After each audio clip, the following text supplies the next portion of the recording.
പ്രിയപ്പെട്ടവരെ, ദയവ് ചെയ്ത് ഇതൊന്ന് കേൾക്കൂ.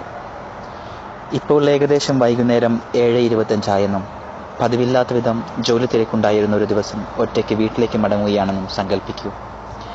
നിങ്ങൾ യഥാർത്ഥത്തിൽ വളരെയധികം ക്ഷീണിതനും നിരാശനുമായി ആകെ താറുമാറായിരിക്കുകയാണ്.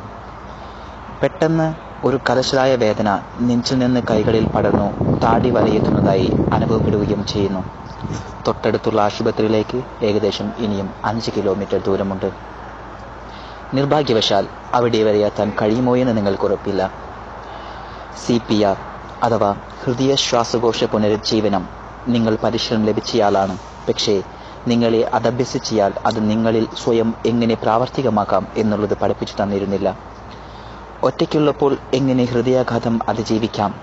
കാരണം ഹൃദയാഘാതമുണ്ടാകുമ്പോൾ പലരും പരസഹായം ലഭിക്കാൻ സാധ്യതയില്ലാത്ത വിധം ഒറ്റയ്ക്കായിരിക്കും. അസാധാരണമായി മിടിക്കുന്ന ഹൃദയവും ക്ഷയിച്ചുകൊണ്ടിരിക്കുന്ന ബോധത്തിനുമിടയിൽ പുനരുജ്ജീവനത്തിന് ഏകദേശം 10 സെക്കൻഡ് കിട്ടാനേ സാധ്യതയുള്ളൂ. എന്നാൽ ഇവർക്ക് സ്വയം ചെയ്യാൻ കഴിയുന്ന ഒരു കാര്യം തുടർച്ചയായി ശക്തമായി ചുമയ്ക്കുകയെന്നുള്ളത്.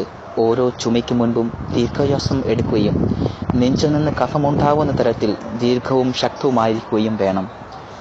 ശ്വസനവും ചുമയും 2 സെക്കൻഡ് ഇടവിട്ട് മുടങ്ങാതെ പരസഹായം ലഭിക്കുന്നതുവരെയോ ഹൃദയം സാധാരണ നിലയിൽ മിടിക്കുന്നത് എന്ന് തോന്നുന്നതുവരെയോ മുടക്കമില്ലാതെ തുടരേണ്ടതാണ്.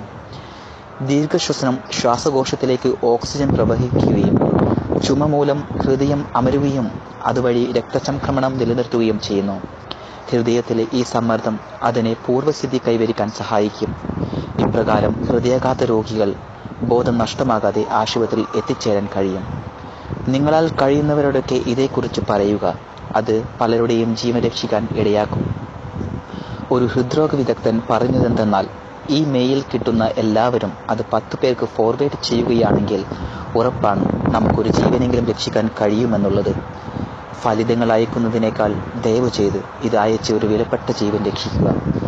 ഈ മെസ്സേജ് കറങ്ങിത്തിരിഞ്ഞ് ഒന്നിലേറെ പ്രാവശ്യം നിങ്ങളിലേക്ക് തന്നെ എത്തുന്നുവെങ്കിൽ ദയവ് ചെയ്ത് ദേഷ്യം തോന്നരുത്.